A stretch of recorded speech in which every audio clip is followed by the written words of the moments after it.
የመጀመሪያይቱ ክርስቲያን የመጀመሪያይቱ ደቀ መዝሙር እኮ ናት። የመጀመሪያይቱ ምእመን የመጀመሪያይቱ ሐዋርያዊት እመቤታችን ናት።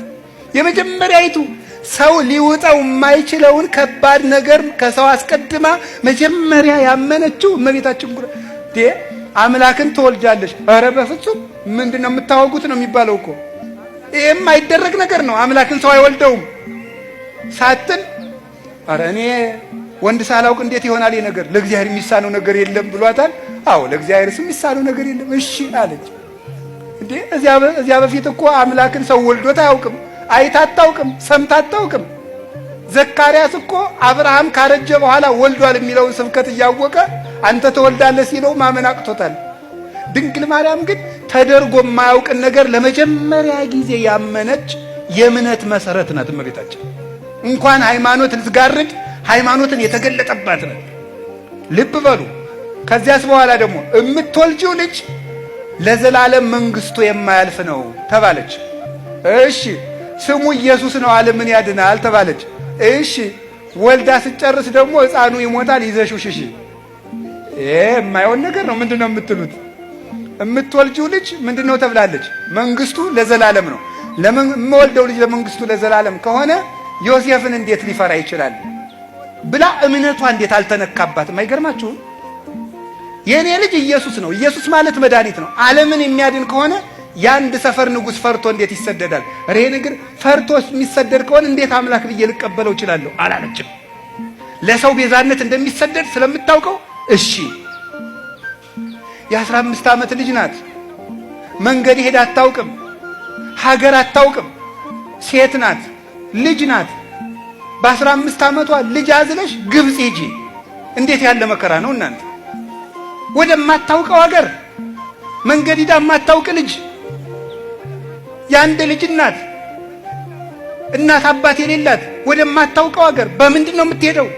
መኪና የለም፣ ፈረስ የለም፣ በቅሎ የለም፣ ሰረገላ የለም፣ በአህያ ለዚያውም በእስራኤል የክረምት ወራት በረዶ በበዛበት ሄዳስ ግብጽ የምታርፈው ወማን ቤት ነው?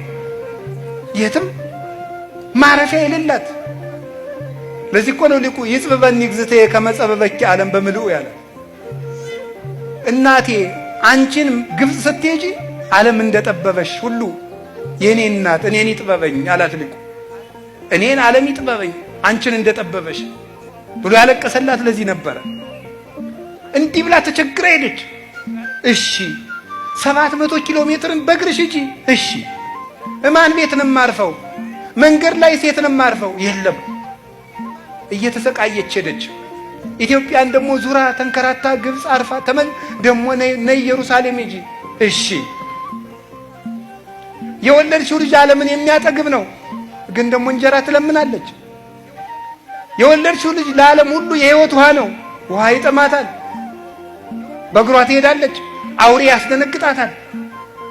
ተመልሳ መጣስ ደግሞ ያንን ለፍታ ያሳደገችው ልጇን ደግሞ ልንሰቅልብሽ ነው ተባለ። አንድ ሳይንቲስት የተናገረው ነገራችሁ። ሁሉም እናቶች ይላል የራሳቸውን የልጆቻቸው ስቃይ የራሳቸውን ያህል ይሰማቸዋል ይላል። ገብቷችኋል? እስኪ በሉ አንዴ ሁሉም እናቶች በሉ። የልጆቻቸው ስቃይ የራሳቸውን ያህል ምን ይላቸዋል? ይሰማቸዋል። ገብቷችኋል ምን ማለት እንደሆነ? ምን ማለት በትክክል አሁን አንድን ሕፃን ልጅ ከእናቱ ፊት መርፌ ብትወጉት መርፌው ወደ ራሷ ሰውነት የገባውን ያህል ያማታል እናቲቱ። ልጅ ድንግል ማርያም እንግዲህ ይሄን መርፌ ብላችሁ አስቡት። ወይም ልጁን በኩርኩም ብትመቱት እዚያ ልጅ ራስ ብቻ ላይ አይደለም ያርፈው፣ ያ ኩርኩም እናቱ ራስ ላይ ያርፋል። ይሰማታል ህመሙ። አሁን ወደ ክርስቶስ ወሰዱት። አዝላ ግብጽ ድረስ የተንከረተተችለትን ልጇን ፊት ለፊት አይኗ እያየ ክንድ ሙሉ ችንካር ገብቶበት ተመለከተች። በጦር ተወግቶ አየችው፣ ደምቶ አየችው። ይህንን ሁሉ ስቃይ አይኗ እያየ የተቀበለች ናት። ግን ደግሞ በዚያው አይኗ ደግሞ ተነስቶ አየችው፣ አርጎ አየችው። ታዲያ የሰማዕታት እናት የተባለች ለዚህ እኮ ነው። በዕለተ ዓርብ ከመስቀሉ ስር ቆማ እነሱም ከመስቀሉ ስር በእውነት አደባባይ እንዲቆሙ ምስክር የሆነቻቸው እመቤታችን ቅድስት ድንግል ማርያም ስለሆነች የሰማዕታት እናት በሉ እንጂ።